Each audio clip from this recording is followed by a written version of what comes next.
Hi, and thanks for joining us. I'm Caitlin Ilkani, and I'm joined by Raechelle Clemmons for a special video series that the Tambellini Group has started on how COVID-19 has impacted higher education and the education community in general.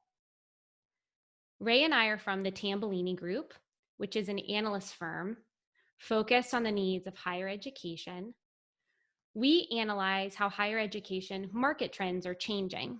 So this video series is a little bit different than what we typically do, but we really felt like the community needed one place to come to hear a synthesis of all the news happening on these impacts to higher ed. Rae and I today are going to show you a PowerPoint that we've made to help us pull together some of the news and resources that are available. And with that, I'm gonna pull up our PowerPoint.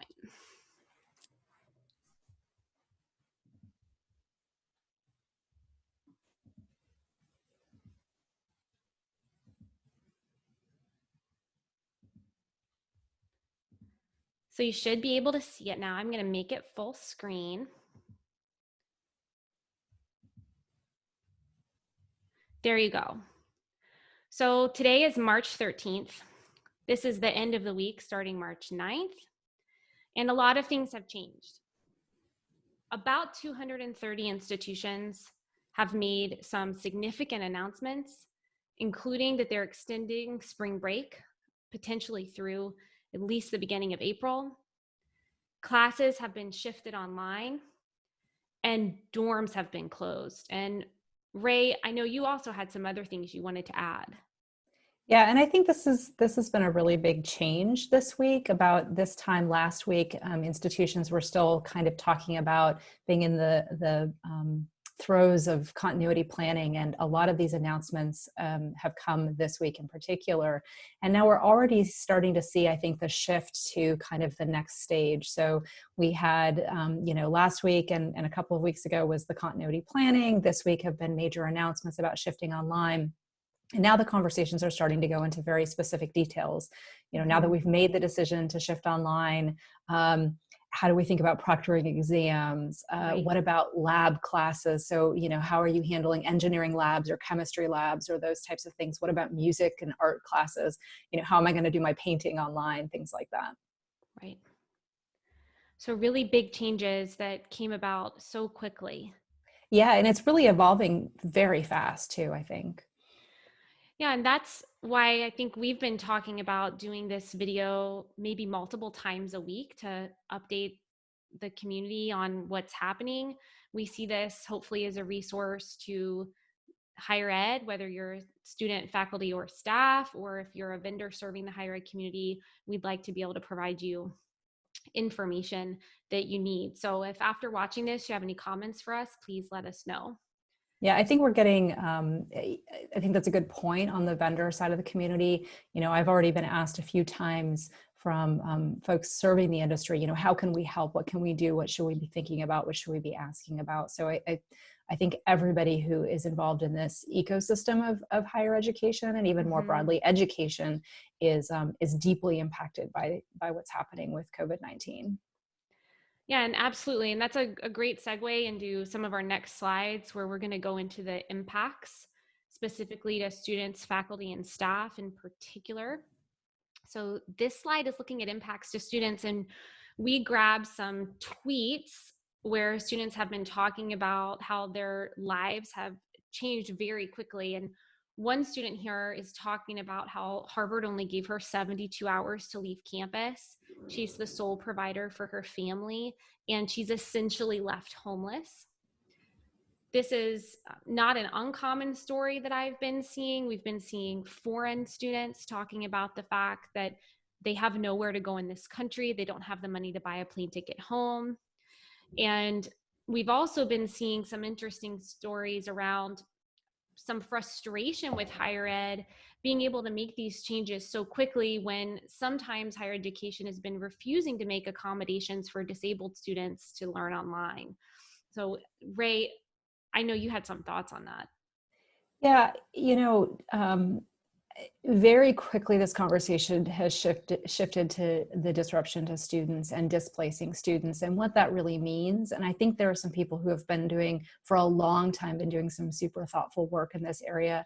Hmm. Dr. Sarah Goldrick Robb comes to mind as one of those people who really thinks about um, the state of our students today and some issues around food insecurity and homelessness, and those issues are coming to head now as we're shifting students out of dorms or off Yeah. campuses. So there's a lot of impact here, and students, of course, are hugely impacted by this. I think I will say, though, on the accessibility issue, I think this cuts both ways, right? So um, this particular student is obviously frustrated that the institution wasn't meeting her, I think it's her needs quickly enough.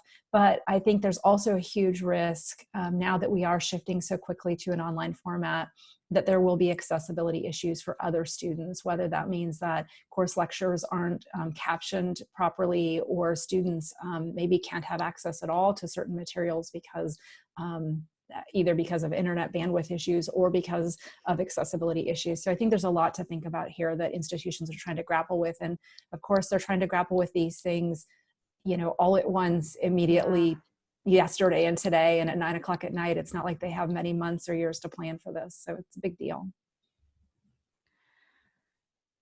It's a big deal for students, and we're also seeing how frustrated some faculty are, not just the student population. So this slide looks at some tweets that have come out recently. On the top, it's a professor saying, that's not possible for us to just whip up an amazing online class overnight. That's a very hard skill to do. Right. And I think, there are a lot of faculty who are talking about, and folks who work in this industry and have been working in online instructional design for years, who are saying, look, this isn't online learning. This isn't, Mhm. great online courses. This is emergency course delivery, right? This is Right. business continuity, not online learning. And I think my favorite article that I've seen come out of this so far is the one that you're featuring here, which is titled, "Please Do a Bad Job of Putting Your Course Online." And I think this, I think it's a faculty member, might be an instructional designer who wrote this, but I think they just do a wonderful job of talking about, focus on what matters. This Mhm. is continuity. This is not, teaching and learning at its finest. And, sort of like giving permission to say, perfect is the enemy of good, and just do what you need to do. And more importantly, understand your students are going to be disrupted in ways you can't even imagine. So do what they need too. Right. And at the same time, we're all people. And this next slide talks to some of the emotional impacts that this is having for students and faculty. Yeah, I actually wrote not specifically about faculty, more about IT teams, but I wrote a blog post about this morning about, this is at its core, this is really about change, and we need to help people through this change. And that is Mhm. a very personal, emotional thing.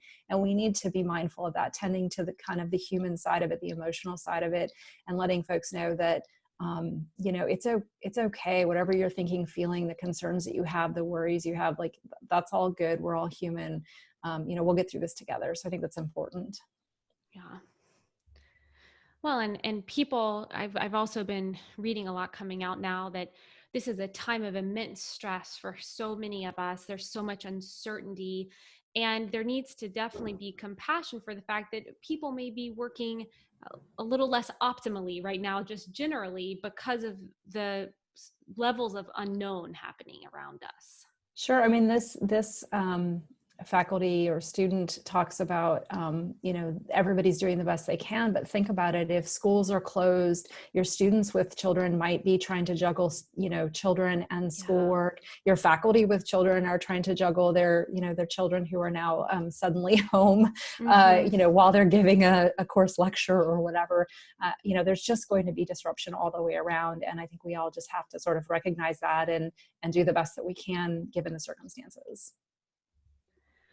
So you mentioned a minute ago, Ray, writing a blog post about impacts to staff. And this is a really interesting tweet here about how IT and other groups within higher ed are really being impacted, and they're working like 15, 16-hour days. Oh my gosh. So, many of you know, I'm a former CIO. I just left that role recently. So I'm very, dialed into that community still. And my heart goes out to my former colleagues. I mean, I'm seeing them post on Facebook and Twitter and in, text messages to me, how they've just come off 14 or 15-hour days. They've gone through the continuity planning, and so much of the mitigation strategies depend on technology. So every aspect of technology, in particular instructional design, but as Sharon says here, help desk and network and communication services, when you start thinking about phone services, are just they're really these are the unsung heroes, I think, of this work. They're doing a phenomenal job, and there's a lot of stress in this environment right now for them.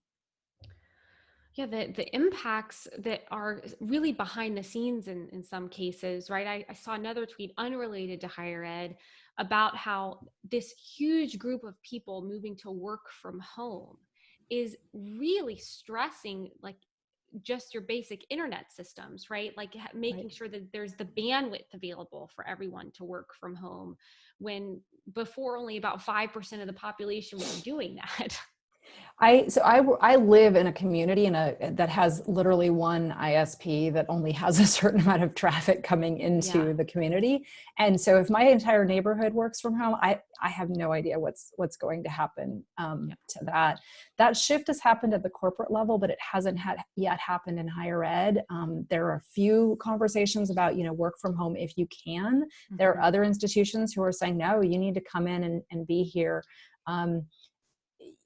So I think that's probably this next wave that we're going to see with higher ed is as they sort of get their faculty and students online, they're going to start making that shift as well. How do we think about our staff and moving to a work from home environment, which again is going to tax your IT teams. So the impacts are going to keep coming. Yeah. Well, we also want to tell our listeners about resources that are available so that you can stay really on top of how this situation is changing as new information comes out. As you can tell from our PowerPoint, Rae and I really like Twitter a lot. So we encourage you, if you also like Twitter, to follow the hashtag instructional continuity. That's a great resource for all the teaching and learning, just everything you can imagine for moving to an online environment. And people have been incredibly generous with their expertise using the instructional continuity hashtag. So it's a great one. Another one for the student and families who have been impacted is student relief fund. So many students are coming out saying that they just do not have the money to find housing with dorms closing. And 230 institutions so far have closed, but there are many, many more institutions in the US that could close, and this will have rolling impacts across the student body. So if you are a student or know someone who is that needs help, there's a fund, studentrelieffund.org, that has organized. And if you have the means, donate to help students who are being displaced by this pandemic as well. That's a really important thing too. This is another resource available. Brian Alexander has a website, brianalexander.org, and Rae, you can speak to this one.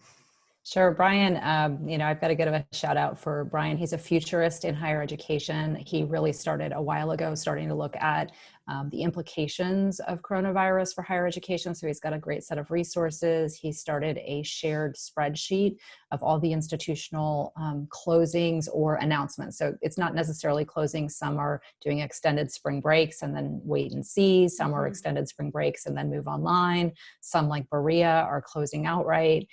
So it's a variety of things, but that's all captured in this spreadsheet. And then Brian is just generally talking and blogging a lot about, the impacts to academia with a bit of a futurist perspective. So like, what might this mean for the future and what shifts might we expect to see as a result? And with that, that's all we had to share today. Rae and I will be back next week as we get updates with new videos. So check back on our channel. We hope everybody stays safe and remembers to wash your hands. so much. Stay Thank you for safe joining and us. healthy. Thank And you. healthy. Thank you.